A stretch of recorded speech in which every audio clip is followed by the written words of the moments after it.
Bien. Adelante.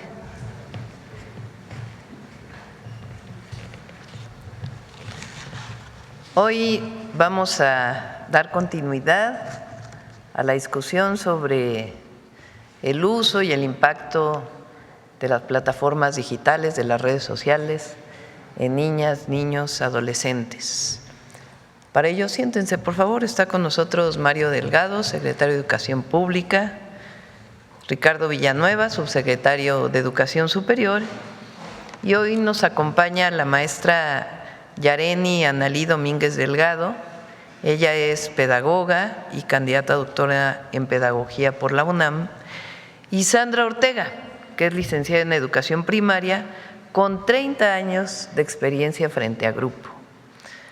Antes de dar paso a este tema, como siempre, todos los lunes, quién es quién en los precios con el Procurador del Consumidor, con Iván Escalante, y al final de la conferencia, José Alfonso con el humanismo mexicano. Nos enteramos hace un momento del grave sismo en Colombia.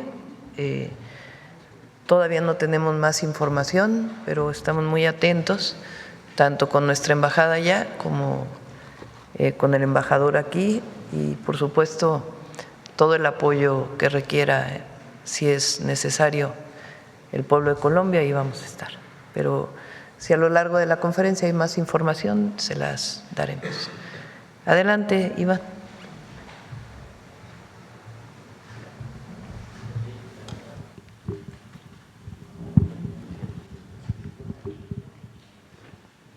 Muchas gracias, muy buenos días a todas y a todos. Con su permiso, Presidenta, ¿quién es quién? En los precios iniciamos con el seguimiento a la Estrategia Nacional para promover la estabilización del precio del diésel. Semana tras semana, recordar que se actualizan las estaciones de servicio que están cumpliendo con este acuerdo voluntario de no vender el precio de este combustible en más de 27 pesos. Ya tenemos un 85.8% de cumplimiento, alrededor de 8,810 estaciones, ya con un precio promedio nacional de 27 pesos con un centavo, y a todas, para todas y para todos ponemos a su disposición un mapa en el que prácticamente todos los días se actualiza el precio de los dos combustibles. Ahí con ese QR pueden revisar y pueden hacer zoom y pueden checar cuáles son las estaciones que más cerca les queda de su domicilio, de sus trabajos, de la zona en donde transitan. Entonces es muy importante esta información. Vamos a continuar ahora con el seguimiento a nuestros precios. Tenemos estas que ubicamos en nuestro monitoreo que venden a precios justos. Esta Pemex en Coatzacoalcos, Veracruz, 26 pesos con 92 centavos, y aquí en cada una de las regiones, destacando que en ningún caso el margen de ganancia es superior a 1 peso con 50 centavos por litro de diésel. Le vamos a poner una palomita. Continuamos con los que se siguen volando la barda con los precios. Tenemos esta BP en Ixtacuixtla de Mariano Matamoros en Tlaxcala, que está vendiendo el litro en 28 pesos con 74 centavos con un margen de ganancia de 2 pesos con 88 por cada litro, y aquí en cada una de las regiones las que hemos estado identificando les vamos a poner a todas ellas un tache. Continuamos ahora con el seguimiento a nuestra canasta básica. Recordar 24 productos, nuestra canasta PASIC, que no debe de costar más de 910 pesos en otro importante acuerdo voluntario, esta vez con el sector de tiendas de autoservicio. Tenemos en nuestro monitoreo la más barata de la semana pasada, Bodega Aurrera Camino del Seri en Hermosillo, Sonora, 731 pesos la canasta. Le vamos a poner una palomita. Y la más cara, Walmart Cola de Ballena en La Paz, Baja California, 914,50, le vamos a poner un tache. Y ya nuestro conocido seguimiento por cada ciudad, todas van a tener palomita por estar por debajo de los 910 pesos. Alcaldía Venustiano Carranza en la Ciudad de México, la más barata, Chedraui Ánfora, 797 pesos, palomita. La más cara, Walmart Aeropuerto, 889,50, también palomita. En León, Guanajuato, Chedraui León Poliforum, 772,50, la más barata, palomita. Y la más cara, H-E-B 2984, 900 pesos con 80 centavos, también palomita. Y en el caso de Chihuahua, Soriana Hiper Fuentes Mares 804,80 palomita, y la más barata, esa es la más barata, y la más cara Bodega Aurrera Aeropuerto 844 pesos también palomita. Todas están cumpliendo de las que monitoreamos la semana pasada. Adelante. Bien, la semana pasada se presentó la actualización del Índice Nacional de Precios al Consumidor. Aquí damos alguna información importante para destacar qué productos que están dentro del PASIC disminuyeron el precio y así también ayudar a la disminución de la inflación, y otros productos que no son parte de la canasta básica pero que también impactan en los indicadores. Entonces, en el caso de los productos de la canasta básica, presentaron un decremento en su precio importante. El jitomate en 29.20% para abajo, chile serrano disminuyó 6.98% su precio, la zanahoria 2.48%, el azúcar 1.59%, en el caso de productos que integran la canasta PASIC. Otros productos, pero que también se miden, el durazno disminuyó 5.34%, el ejote 5.07%, la papaya 2.96% y la guayaba 2.69%. Información completa, el reporte lo podemos encontrar en nuestro sitio de internet. Adelante. Bien, y esta es una información muy importante. Miren, a partir de la firma del PASIC que encabezó la presidenta Sheinbaum, la primera, en noviembre de 2024, el precio promedio de la canasta básica de estos 24 productos ha disminuido en un 5.8%, ubicándose actualmente en un precio promedio nacional de 834 pesos con 76 centavos. En noviembre de 2024 estaba en 886 con 45. Y de nuevo, este es un reconocimiento a todo el sector de las tiendas de autoservicio por estar apoyando a la economía de las familias mexicanas. Adelante. Bien, en nuestra revista El Consumidor de agosto presentamos un estudio de calidad sobre útiles escolares. Ya viene el regreso a clases. Este es un estudio muy importante que se hizo de 94 productos que integran la lista de útiles escolares. Se analizaron 17 cuadernos, 23 modelos de lápices de color, 15 gomas blancas, 9 juegos de geometría, 16 sacapuntas, 14 bolígrafos de tinta azul, y se aplicaron pruebas como acabados, resistencia, durabilidad y rendimiento. Y aquí queremos poner dos ejemplos, información muy importante para las madres, padres de familia, ahora que van a surtir todos los productos para el regreso a clases. Tenemos, por ejemplo, estos dos juegos de geometría de condiciones muy similares en las evaluaciones, pero miren la diferencia de precios. Podemos encontrar un juego de geometría de 94 pesos con 48 centavos y uno muy similar en 37 pesos con 2 centavos. Tenemos a su disposición todos los precios mínimos y máximos de la mayoría de los productos que se analizaron, también disponible para todas y para todos en nuestra página de internet y en la revista del consumidor. Adelante. Y bueno, hablando de regreso a clases, hacemos un llamado a la Feria de Regreso a Clases Profeco 2026. Esto es en Expo Reforma el próximo fin de semana, 15 y 16 de agosto. Tenemos grandes descuentos y va a haber, además de manera conjunta, 55 ferias en todo el país, en las mismas ciudades. Aquí en el QR pueden encontrar en su estado en dónde está esta feria para que puedan ir y comprar a precios muy accesibles los útiles escolares para su regreso a clases. Muchas gracias. Terminamos con nuestras redes sociales, con el número del consumidor y con la página de internet para que todas y todos puedan hacer las consultas de esta información. Muchas gracias, presidenta. Que tengan todos muy buen día. Mario.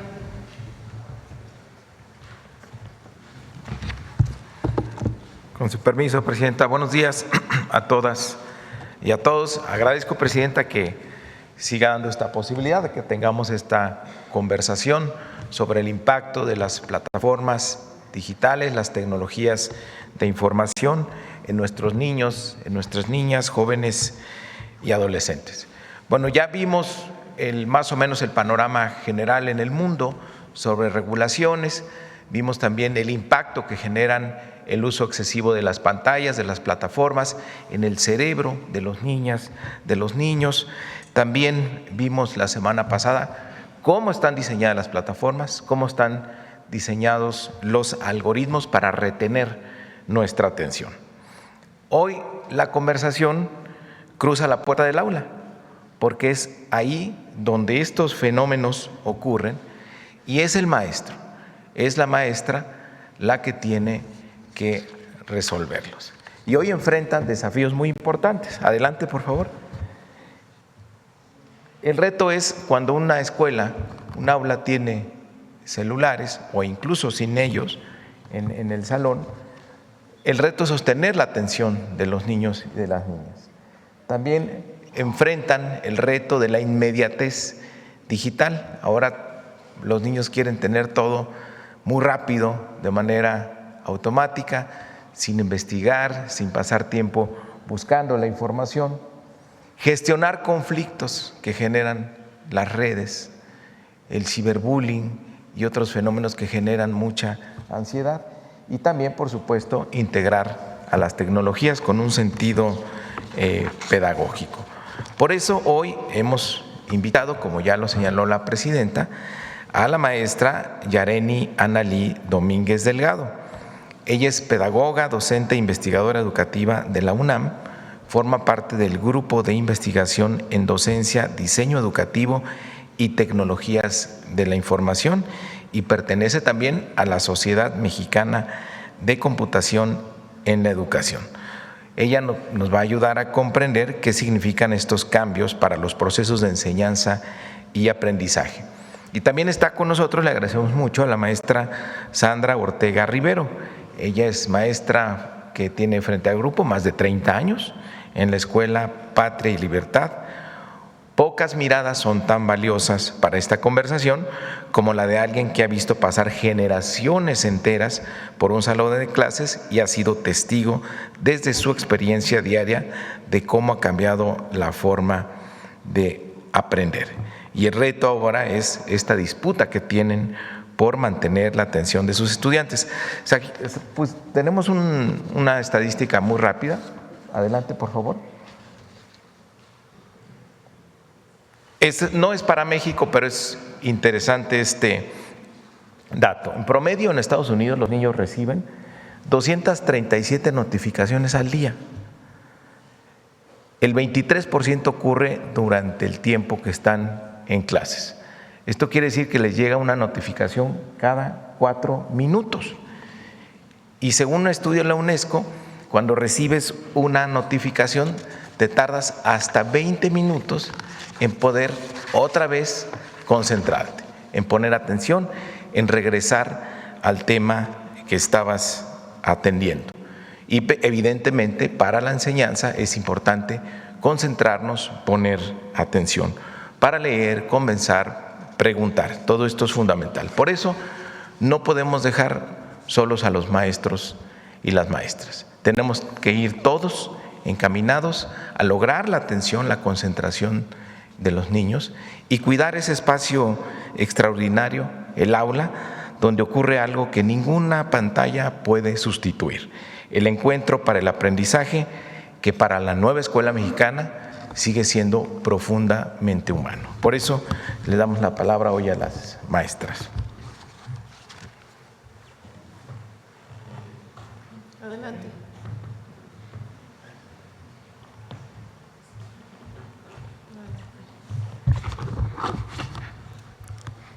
Gracias. Muy buenos días, presidenta, secretario, subsecretario. Gracias por abrir este espacio que sirve para repensar de manera conjunta qué sucede cuando el ritmo de las pantallas comienza a marcar también el ritmo de nuestras escuelas. Mi nombre es Yareni Analí Domínguez Delgado. Soy pedagoga, docente e investigadora educativa. Mi trabajo se ha centrado principalmente en la preocupación que tenemos para intentar comprender qué sucede con el aprendizaje cuando la tecnología comienza a mediar cada vez más esta relación que tenemos con el conocimiento.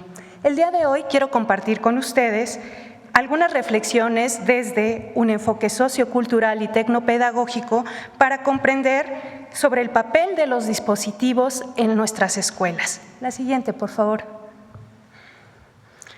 Lo que está cambiando no solamente es la tecnología.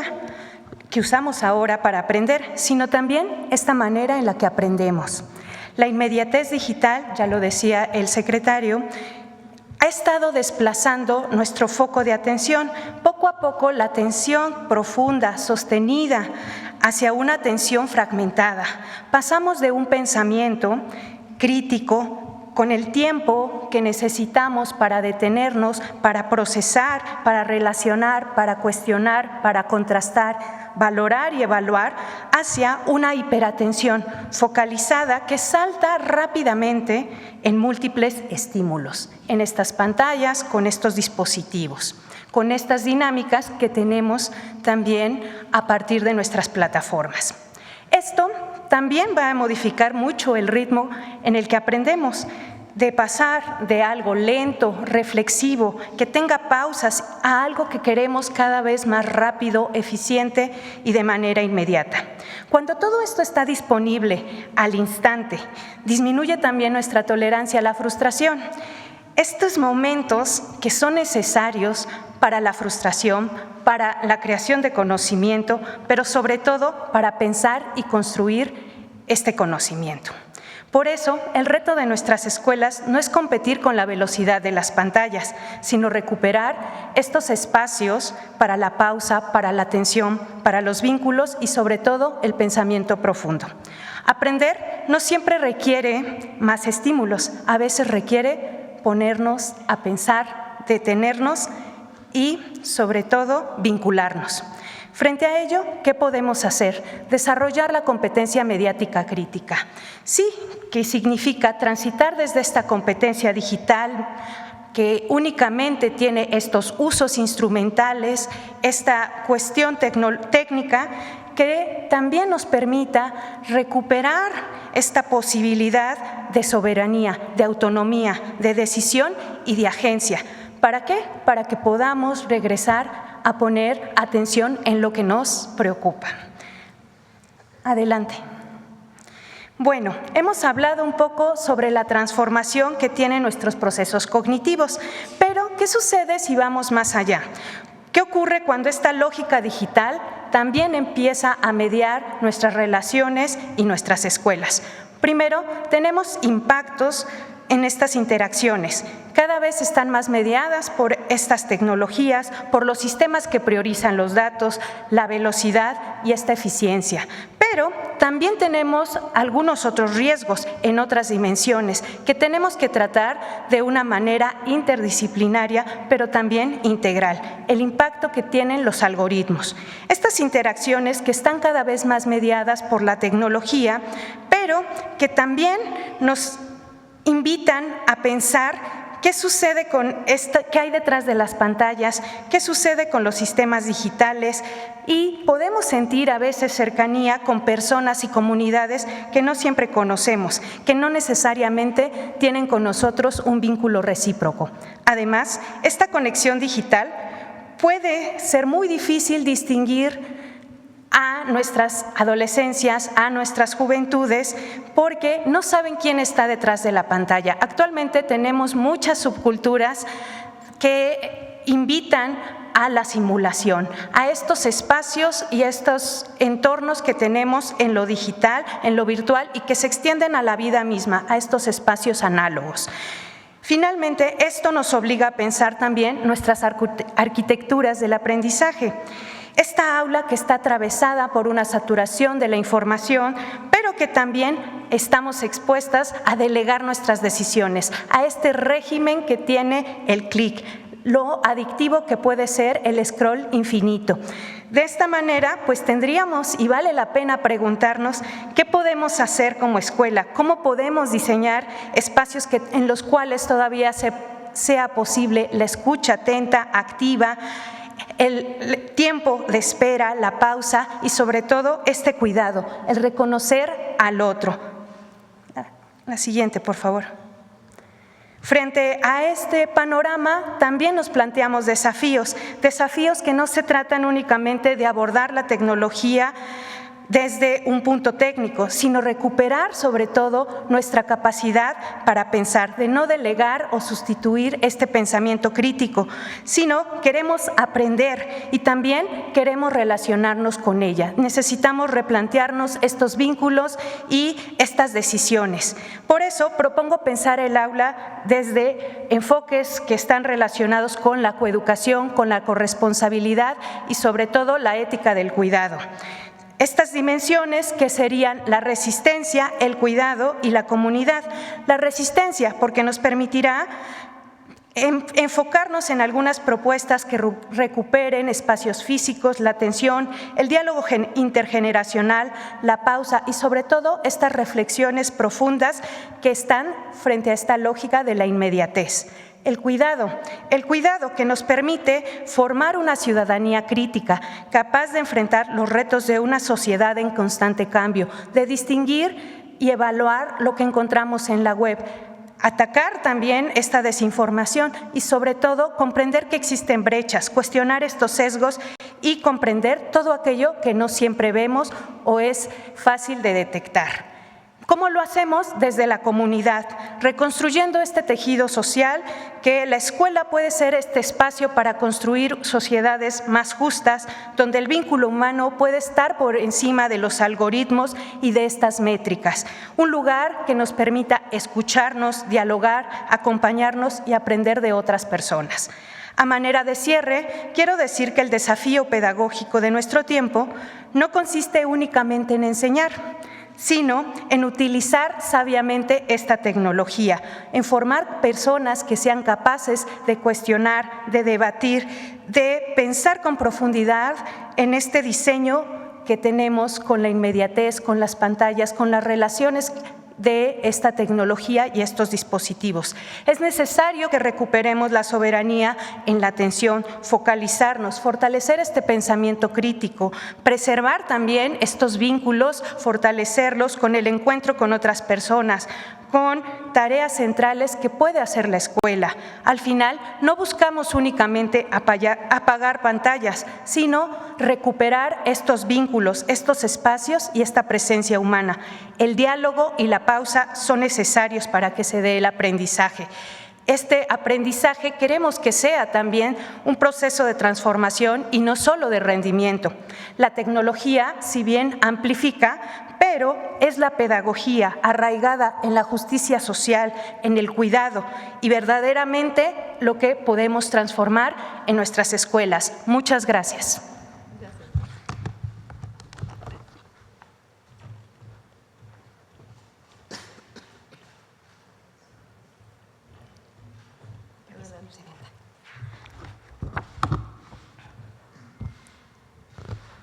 Bien, pues muy buenos días, presidenta, secretario, subsecretario. Gracias por abrir este espacio y sobre todo por poner en el centro de la conversación pública lo que está ocurriendo todos los días con nuestras niñas y con nuestros niños dentro de las escuelas. Me presento, mi nombre es Sandra Ortega Rivero, soy profesora de educación primaria, tengo casi 30 años de servicio y estoy pues muy feliz trabajando todo este tiempo frente a grupo, donde he acompañado en sus diferentes etapas de los alumnos de estas generaciones, las he ido acompañando poco a poco. Hoy les quiero hablar precisamente desde ese lugar que es el aula. Este lugar que yo he visto durante todo este tiempo y que he alcanzado a ver todos estos días, estos cambios que han surgido sobre esto en la integración de los dispositivos digitales en su vida diaria de cada uno de nuestras niñas y de nuestros niños. Gracias. Bien, ¿qué es lo que ha cambiado en el aula? Pues les platico. Antes de la pandemia, el aprendizaje era toda una aventura, donde las niñas y los niños pues preguntaban, investigaban, en este caso también consultaban los libros de texto y también había esa participación más activa.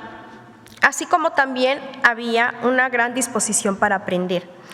La convivencia era una interacción entre niñas y niños y maestros.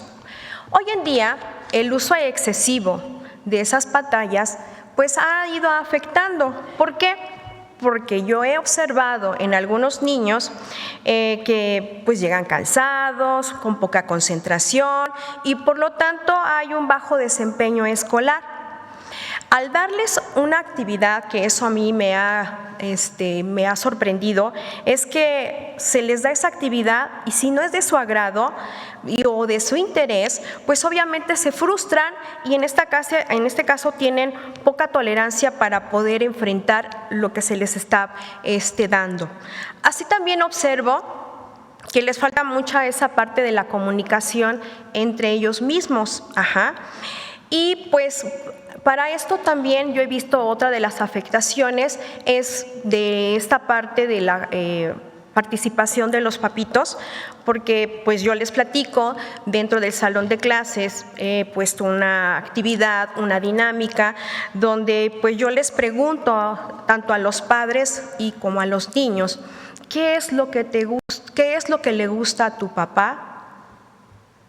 Y niños también, que yo les pregunto, ¿qué es lo que le gusta a tu papá? Y niños, ¿qué es lo que le gusta a los niños, ¿no? ¿Y qué ha pasado con ello? Pues desafortunadamente ninguno de estos casos me ha podido responder y por lo tanto considero que este ejemplo es falta de esto de la convivencia que está faltando en las casas y esto va debilitando esos vínculos familiares. La siguiente, por favor. El papel de las pantallas en la educación. Son una herramienta cuando se enriquece el aprendizaje. En este caso van a ir reforzando los contenidos escolares. Y si nosotros lo utilizamos como un sentido pedagógico, ¿qué va a pasar? Pues con estos contenidos que tenemos en los libros de texto que hoy tenemos en la nueva escuela mexicana, se nos está proporcionando ahí un link y un QR, donde ahí pues nos permite reafirmar esta parte de saber y escuchar y entender lo que están viendo en ese video. Y ahí estamos utilizándolo como un propósito didáctico y también como maestros estamos teniendo ese acompañamiento con el niño, con el hecho de preguntarles qué es lo que viste, qué escuchaste, qué entendiste, y eso pues lo vamos monitoreando en ese momento. ¿Qué dificultades puedes tener en el aprendizaje? Pues si no existe una regulación y ninguna supervisión, ¿qué va a pasar con los niños? Van a empezar a ver más contenidos y sí van a ver mucha información, pero pues ¿qué va a pasar con esa información? Pues van a desplazar esa atención, no les va a interesar lo que pasa a su alrededor con los que están cerca de ellos, va a haber una reducción de esta convivencia y también pues va a interferir en su trabajo escolar. La siguiente, gracias. Y bien, ¿qué he observado yo como maestra durante todo este tiempo? ¿Qué condiciones son las que necesitamos? Tenemos que ser una responsabilidad compartida. En este caso, las niñas y los niños, pues debemos de reforzar ese acompañamiento para desarrollar ese uso del pensamiento crítico. Y también, pues en este caso, reforzar los espacios de diálogo y de la convivencia. También aprender a regular lo que es la relación con las tecnologías. Se refiere a esto que pues nosotros tenemos que ayudarlos a manejar esta relación que tienen con ellas en la tecnología. Tanto a los docentes, también he visto que necesitamos esa formación y buscar estrategias para poder fortalecer el pensamiento crítico frente a las herramientas tecnológicas. También necesitamos un respaldo institucional para poder establecer acuerdos. En la escuela, pues en la escuela tenemos que trabajar de manera colaborativa con las niñas y con los niños y también con los docentes y dentro de esto también la familia para poder establecer acuerdos considerando las necesidades y la realidad en cada comunidad. La siguiente. Y bien, pues para terminar, yo nada más quiero decirles que como maestra, uno de los grandes desafíos de nuestra época es regalarles a nuestras niñas y niños algo que ninguna pantalla puede ofrecerles. Es el tiempo para mirar a los otros, conversar, descubrir y aprender sin prisa. La escuela debe continuar siendo ese lugar. Y por último, también con base a mi experiencia como maestra, pues la mejor estrategia es esta: el acompañamiento, la presencia, el diálogo y el tiempo compartido con las niñas y con los niños. Gracias.